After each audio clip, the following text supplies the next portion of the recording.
Ok, recordemos, fluido ideal. Si bien para hidroestática necesitábamos considerar el fluido en condiciones ideales, en hidrodinámica lo vamos a necesitar mucho más.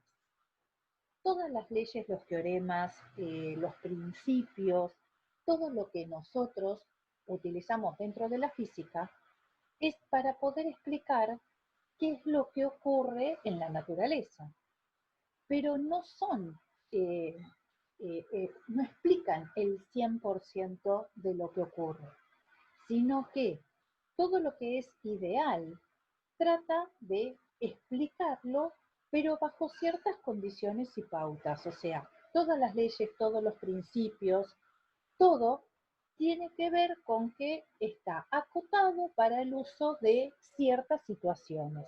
Entonces, estos teoremas que nosotros estamos utilizando en hidroestática y en hidrodinámica, principios y leyes, tienen la particularidad que nos condiciona en qué tipo de fluidos vamos a trabajar. Y estos fluidos son los llamados fluidos ideales. Entonces, ¿qué es un fluido ideal? Tienen 4 características. Hay 2 que están relacionadas. La primera es que no sea viscoso. ¿Y qué es la viscosidad? Bueno, nosotros venimos trabajando en dinámica con lo que era una fuerza de rozamiento, ¿no? Y la fuerza de rozamiento era como una oposición al movimiento, siempre era una fuerza que se oponía al movimiento. La viscosidad es una resistencia también, es una resistencia de los fluidos a fluir. ¿Sí? Parece redundante, pero es así. El fluido, ¿qué es un fluido? Bueno, un fluido me incorpora gases y líquidos, no solo líquidos. Los gases también son fluidos. Entonces, ¿qué es lo que me dice esto? Bueno, que tiene que no ser viscoso para ser ideal. Y la viscosidad es eso. Pero ¿qué es que se oponga o que no quiera fluir? ¿Por qué lo hace? Bueno, lo hace porque tiene mucha interacción entre sus partículas, entre sus moléculas y entre las paredes del fluido, como que se va adheriendo entre ellos y esta adherencia lo que hace es impedir o retrasar el flujo de ese fluido. No confundir viscosidad con densidad.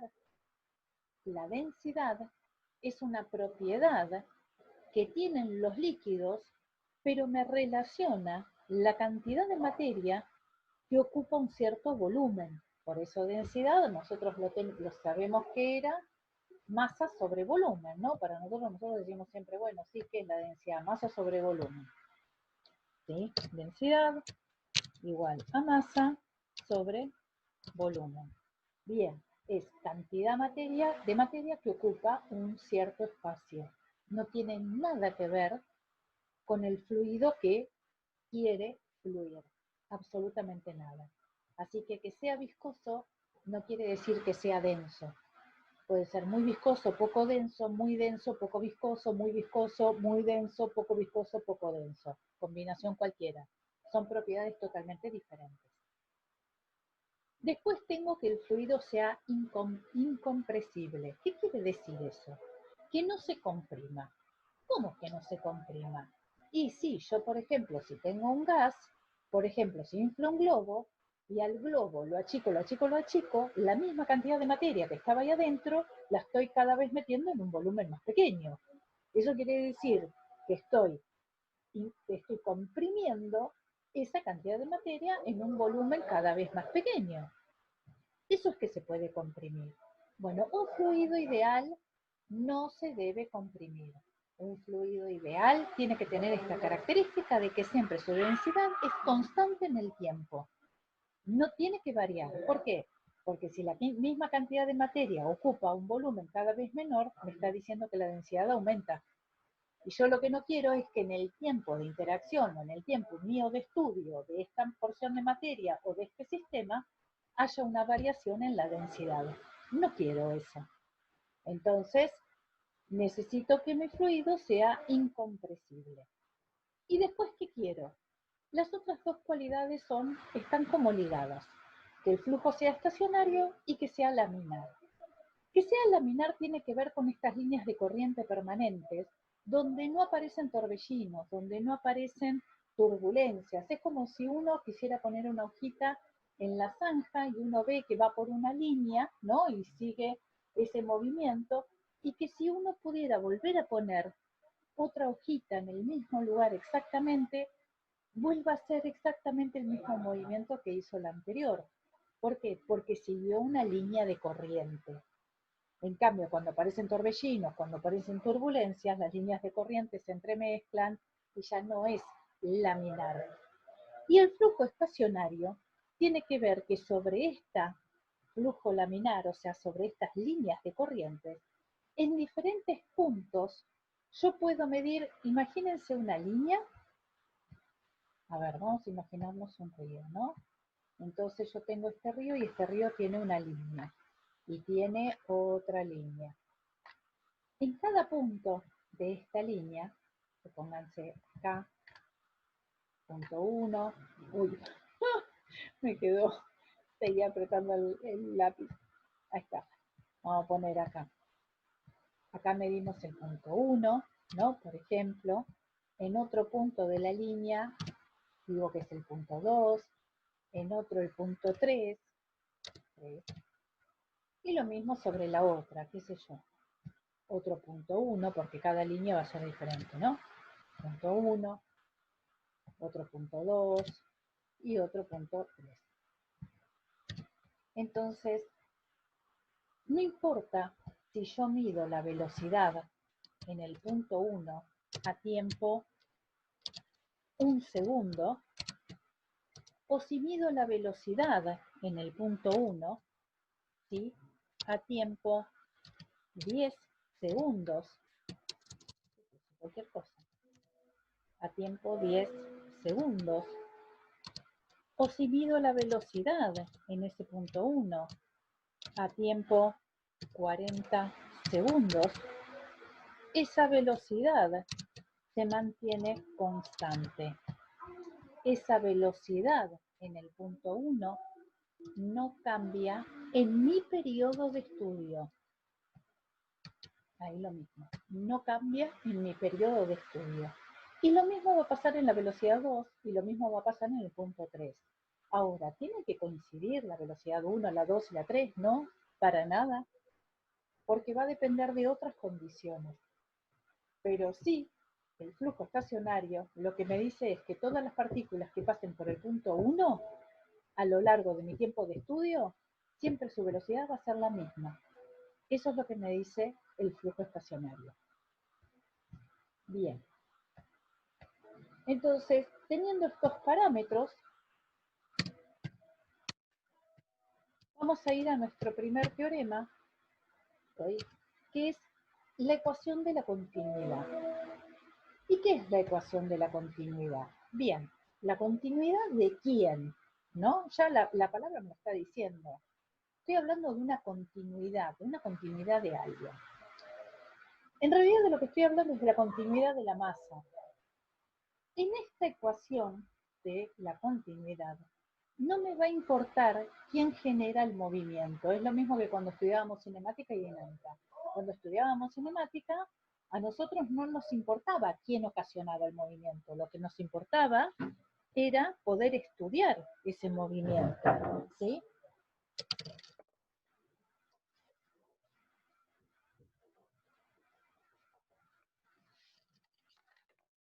Cerré la puerta porque la tengo a mi hija que se compró un ukelele y que está practicando con mi marido. Entonces, no sé si se escuchaba de fondo, pero andaban ahí con el instrumento practicando.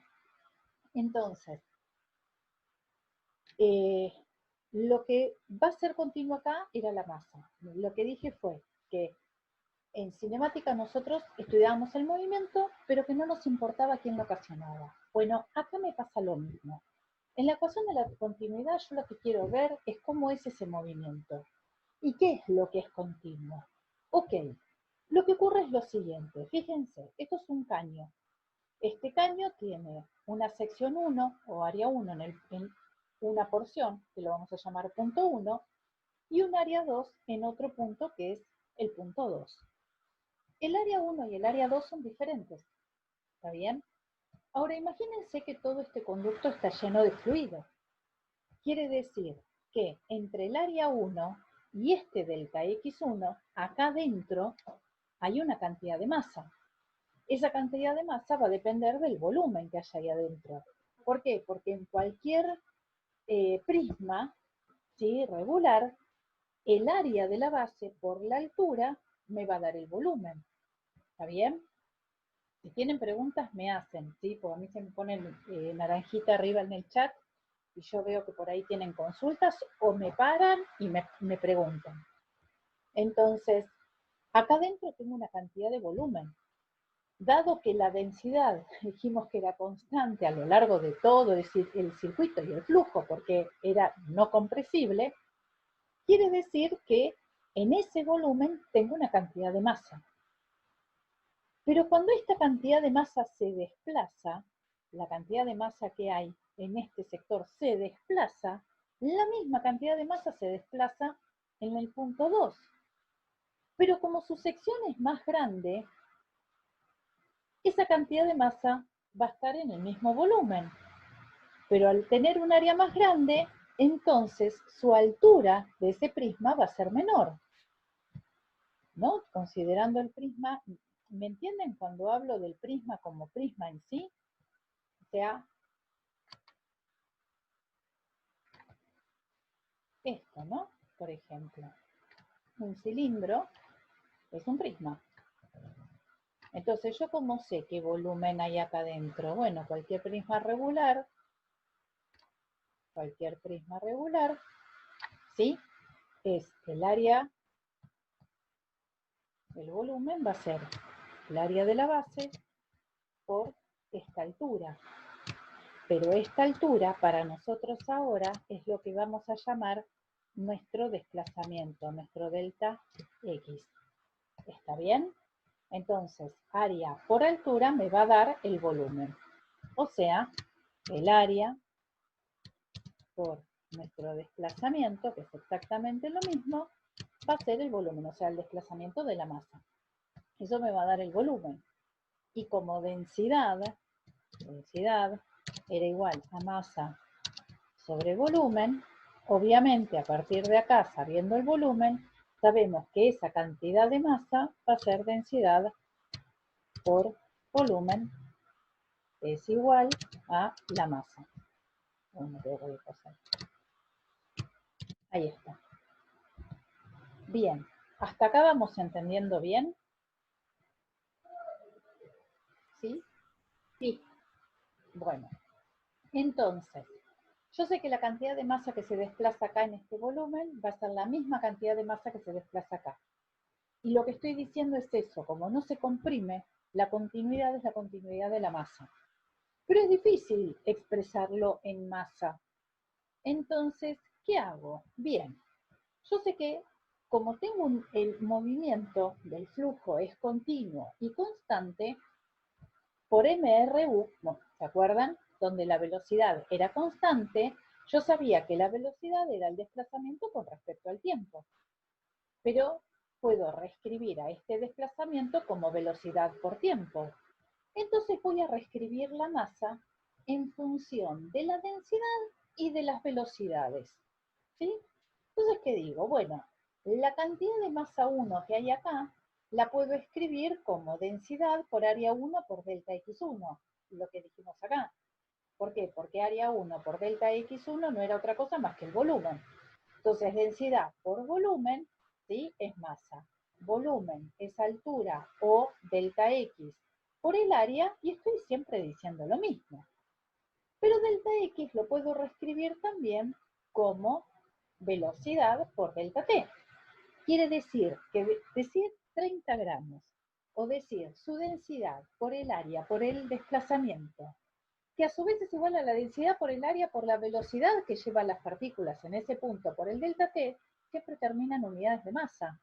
Fíjense, densidad. ¿En qué unidades mido densidad? Por ejemplo, vamos a poner kilogramo sobre metro cúbico. ¿Está bien? Ok, y ahora lo estoy multiplicando por el área. ¿Y el área en qué lo mido? En metros cuadrados. Y a su vez lo estoy multiplicando por delta X. Y delta X es longitud, por metro. ¿Está bien? Entonces, metro cuadrado por metro, metro cúbico. ¿Y el metro cúbico de la densidad dónde está? En el denominador. Quiere decir que el resultado de esto no es otra cosa más que la unidad de masa. O sea que, escrito de esta otra forma, sigo considerando que es la masa. Y acá pasa exactamente lo mismo. En esta segunda parte, densidad, kilogramo sobre metro cúbico. Pero ahora lo estoy multiplicando por el área, metro cuadrado.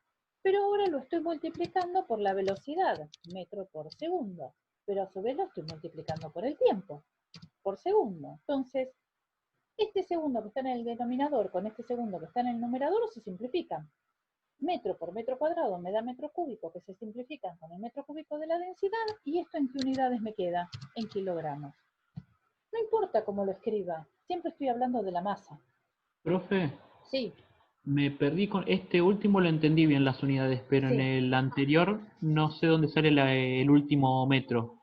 De acá, El kilogramo sobre metro. del delta Sí, X. El delta X es el desplazamiento. Es como la altura. Este desplazamiento de acá sería el equivalente a la altura del cilindro. Y eso se mide en metros. perfecto. ¿Está bien? No, sí, listo, perfecto, sí. Genial. Bueno, entonces, quiere decir que la masa 1 ya la escribí en función de lo que yo necesite. Y la masa 2 hago el mismo desarrollo. ¿Está bien? Entonces, si yo lo que estoy diciendo es que en definitiva,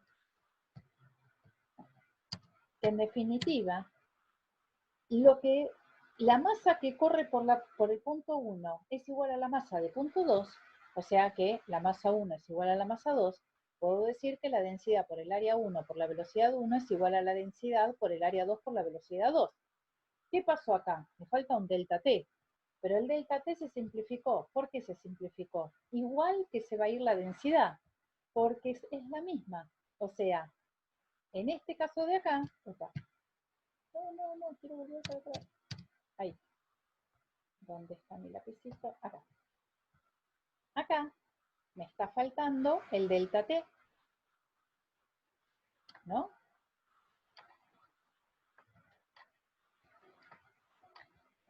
Laura escribiendo es mejor que yo, les aviso, así que espero que me entienda. Pero este delta T se va con este delta T, pues se simplifican porque es en el mismo intervalo de tiempo, y esta densidad también se va con esta densidad. Entonces, ¿qué me queda? Que el área 1 por la velocidad 1 es igual al área 2 por la velocidad 2 y que esto es igual a una constante. Ahora, fíjense que me quedó que, en definitiva, el área era en metros cuadrados y la velocidad en metros por segundo. Entonces, ¿qué estoy diciendo acá? Metro cuadrado por metro, metro cúbico por unidad de tiempo. ¿Qué es esto? Esto es caudal volumétrico. Lo que estoy diciendo es que lo que se mantiene constante a lo largo de toda la cañería es el caudal volumétrico, la cantidad de metros cúbicos que pasa por hora, por segundo, lo que sea, por unidad de tiempo, a través de una sección. Eso es lo que es continuo en una cañería, de condiciones, o sea, de fluidos ideales. ¿Se entiende?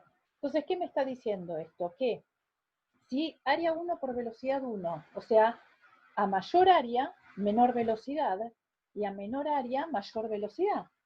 Me está planteando una relación entre áreas y velocidades. ¿Dónde lo vemos esto perfectamente? En una manguera. Cuando ustedes agarran una manguera, ¿para qué ponen el dedo en la manguera? ¿Cuál es el objetivo? Y ojo con lo que van a contestar, porque la confusión más grande es decir, para aumentar la presión. No, yo no estoy aumentando la presión es otra cosa, que no tiene ¿Estás nada que ver con disminuyendo el esto. área? ¿Que estoy? ¿Cómo? ¿Disminuyendo el área? Exacto, hago una reducción de área. Y si disminuyo el área, ¿qué aumenta para que el caudal se mantenga constante? La La velocidad. velocidad. Exacto, aumenta la velocidad. Por eso es que si yo tengo una manguera, vamos a hacer así, yo tengo esta manguera y de esta manguera sale un caudal, hace esto. Ahora, si yo reduzco el área, le pongo acá un taponcito, ¿sí? Hago una reducción de área, lo que va a ocurrir es que de acá va a ser esto. El alcance va a ser mayor porque la velocidad, este alcance, va a ser mayor que este otro de acá. Porque la velocidad inicial de este chorro, esta velocidad, va a ser mucho mayor que la velocidad anterior. ¿Se entiende? Lo que hago es reducir el área para aumentar la velocidad, porque el teorema de continuidad dice que a área 1 por velocidad 1 igual a área 2 por velocidad 2. Y que esto me mantiene constante que el caudal con Q, ¿sí? Me va a mantener constante el caudal. Hago una reducción del área, aumenta la velocidad. Hago un aumento de área, me disminuye la velocidad. ¿Se entiende? ¿Quedó claro? Sí, profe. Sí, sí. Bien.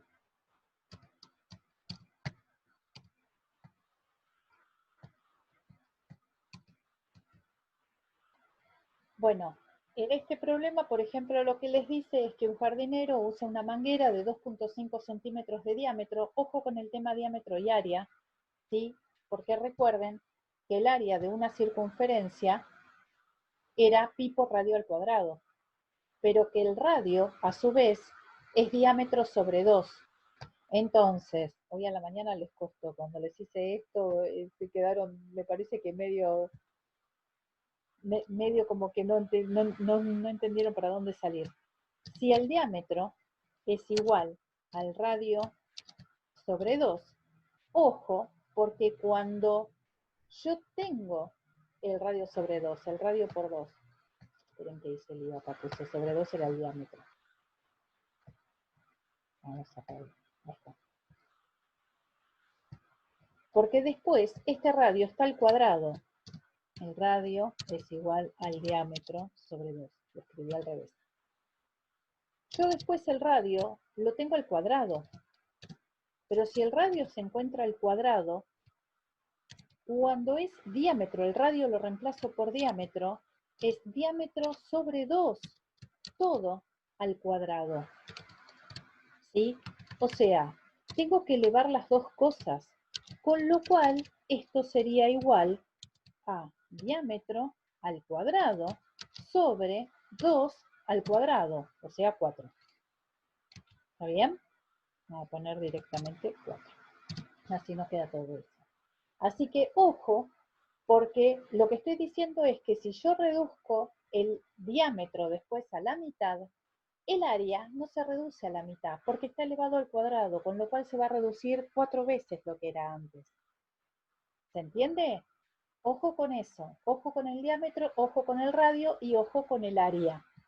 En este caso, el dato que me dan es que el diámetro es de 2.5 centímetros. Entonces, ¿qué hago? Bueno, yo quiero saber el área de la boquilla. El área de la boquilla es 2.5 centímetros, ¿sí? Dividido 4, porque es el diámetro, lo que estábamos diciendo recién, y esto me da un área de 4,91 centímetros cuadrados. Ahora, el caudal, nosotros sabíamos que por el teorema de la continuidad, área por velocidad es igual a caudal. Si yo lo que quiero saber es sobre qué distancia horizontal se puede proyectar el agua, lo que necesito es la velocidad. ¿Para qué quiero la velocidad? Para después, sabiendo que es una velocidad constante, y ojo acá, porque qué tipo de movimiento dijimos que teníamos con la salida del agua.